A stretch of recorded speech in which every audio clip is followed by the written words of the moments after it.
natin to. Iba't ibang flavor ng fudgy bar. Tawa ko ni ng apple. Kainin natin to. Iba't ibang flavor ng fudgy bar. Tara, let's go! First, yung makapuno. Ano yan? Makapuno. Pero syempre guys, bago namin kainin ni Amarian, don't forget to follow me and comment sa comment section next kakainin namin ha. At tikman na natin. Ano tawag dito? Makapuno. Tikman natin ito makapuno. Ay, color din siya.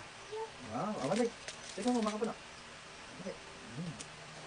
Next naman, yung vanilla. Tikman na natin ang tinatago niya. Ito yun guys, tikman na natin. Ayun.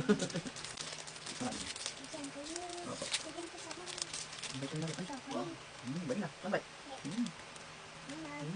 Masarap. Ako sagay.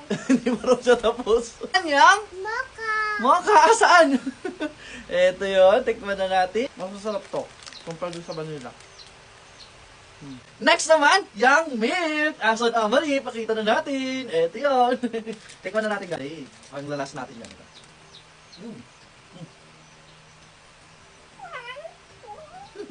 Naman yan? Baby chocolate. Ang chocolate. Ito yun. Wala ka guys. Konti lang. Ha? Ayun, chocolate. Bye-bye. I love you. Bye-bye. Like, follow, comment, and share. Bye-bye. Bye-bye.